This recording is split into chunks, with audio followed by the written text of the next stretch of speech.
Hello everyone, Vijay Safe 32 back again with another review. And these are the Midnight Bowl-A-Rama playing cards from Randy Butterfield and Midnight playing cards, hence the Midnight branding. There is one more deck in this series, the Cosmic Lanes deck, but since it's a bit different, I'm going to do a separate review for it. So for the Midnight Bowl-A-Rama, you got a red deck and a black deck, although it's got a green back. Don't know how that works, but whatever. It says Midnight Bowl-A-Rama playing cards on top. On the bottom you see a bowling ball with pins right around it. One thing that's pretty cool is it's kind of a standard tuck, but it does have this nice glossy finish on the bowling ball, the pins, and some of the writing. All the rest is kind of standard, so it's got a glossy finish. It's pretty cool. On the one side, it says printed by Legends Playing Card Company, and again you get that same finish. You can see it right there. It's similar to the NPC decks that I've reviewed in the past, which it's just as different. I like it though, it's interesting. The other side designed by Randy Butterfield, and again the same stuff. The embossing, the gloss I should say. Top says classic finish, poker size, ready for fun. The bottom, you gotta flip it around, and it says designed by Randy Butterfield, Midnight Cards, facebook.com/Midnight Cards. I guess he's not using a website anymore. And printed by in Taiwan by Legends Playing Card Company. The back, you see the back designs. They are slightly different, similar but different. This one's got a couple of bowling balls with the pins. This one's just got one ball with pins right around it. And you see the bowling lanes in the background as well, which is pretty nice. No seals, which is fine. On the flap, you do get a Lawrence Sullivan Legends Playing Cards logo. Inside, on the flap, you get the Midnight Cards logo, which is a spade paper with an M. And it says you can tell a lot about a team from their name. Before we get on to that, I'll show you the inside of the box. You can see the lines and the pattern of the bowling lane floor. That's what it looks like on the bowling lane on the floor. And that's right through the inside on both sides. So that's pretty cool.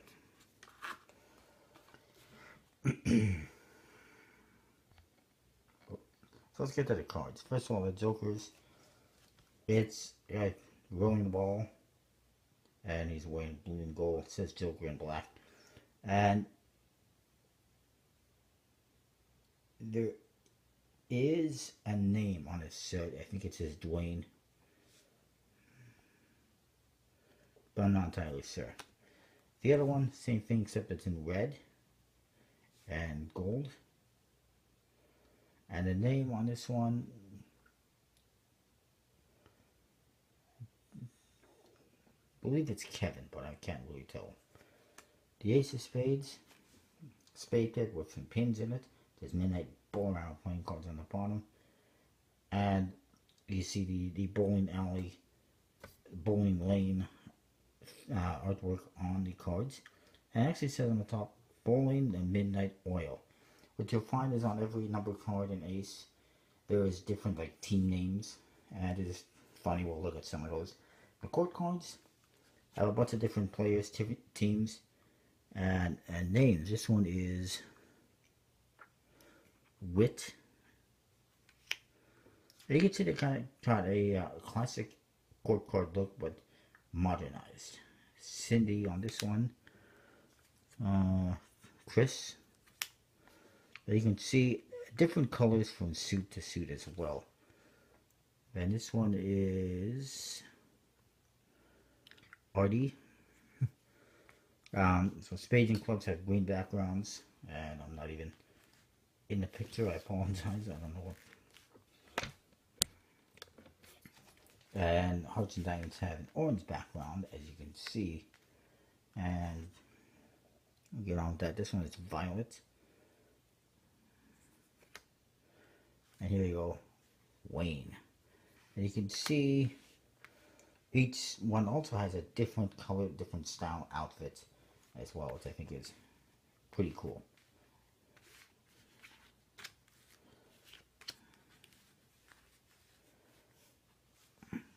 And you also got the lines, like the bowling alley floor, I should say.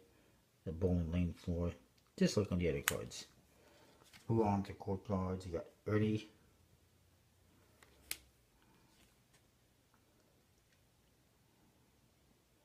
I think that one is Goose. An interesting name. And then Missy.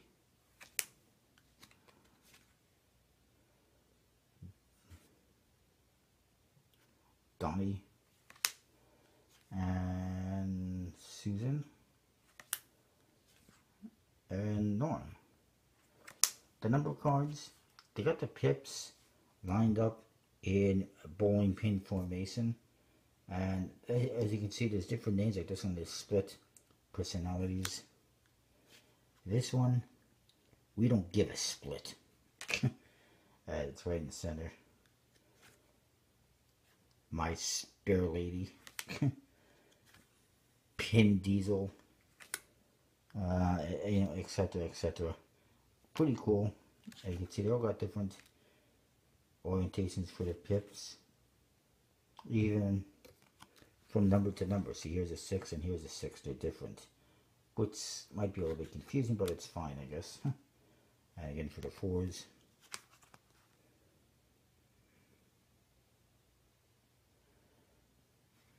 Yeah, but that is what it is. It's pretty cool nonetheless. You gotta admit.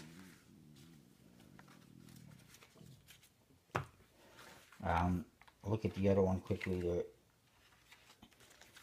is some differences.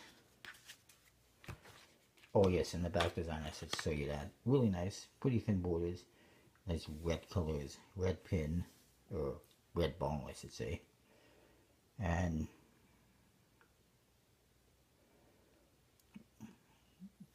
pretty cool. This maybe looks more like the signage up on top of the bowling alley, whatever, that you might see.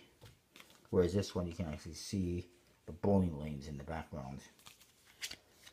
We'll get to this. The inside is exactly the same. Now for this one, again, you get kind of the same thing for the Jokers, as you can already see, except I think this one is Joey, or Jody, and this one is Randy. He put himself in the deck, I guess. I'm guessing that's Randy Butterfield. The Ace of Spades is the same, except for the top it says 4 Butterfields of the Apocalypse, putting his last name on there at the same time. The other court cards are basically the same thing, but they do have different names. This one's Howie, this one's Roy, Rosie, and again you can see this one has different colors from what we saw in the last deck, and different outfits. Here's Cliff,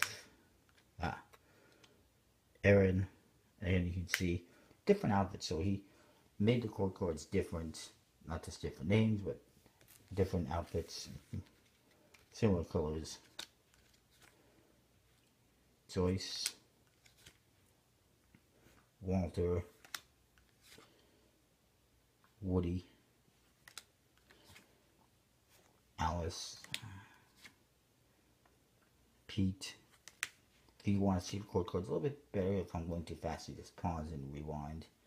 Here is Mary on contrary, and Buck. I'm not sure which one of the Bucks that is. Actually, it's neither. It's a different Buck. Let's look at some of these number cards. Again, these have completely different sayings than what was on the other deck. You got Pinning Ain't Easy, Gutter, Fingers, Whoops, there it is,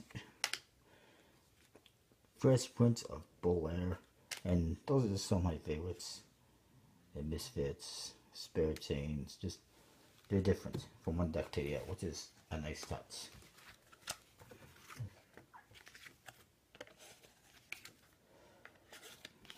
So pretty much everything is same but different. And I will look at the Cosmic Lanes in the very next review. These are printed, of course, and I don't know if I showed you the backs. There it is. Printed, of course, by Legends Playing Cards, a nice embossed stock. Yep. And or embossed finish and a good stock. Kind of the happy medium, I guess. I'm happy with it.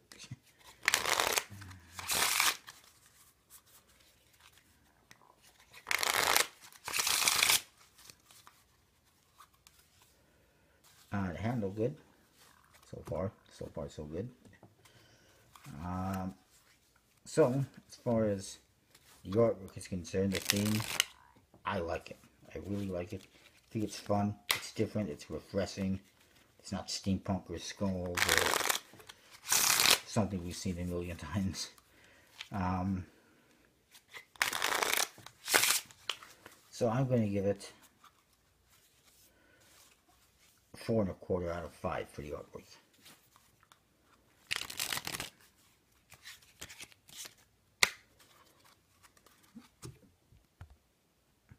For the handling, it seems to be pretty good thus far, so I will say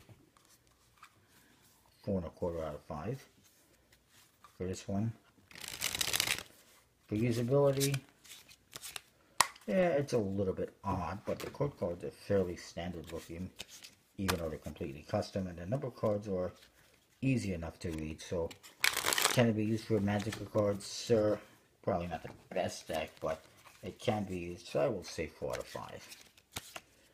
So overall, I'm going to give these decks 4 1/4 out of 5. I like it. That's what I got. Not sure where you can get it since he only has a Facebook page, but definitely, if you're looking for cards, check out collectableplayingcards.com. Use the code BJOSE32 and get 10% off your order each and every time. And that is that. Look forward to his next deck, whatever that might be, and we'll see you next time.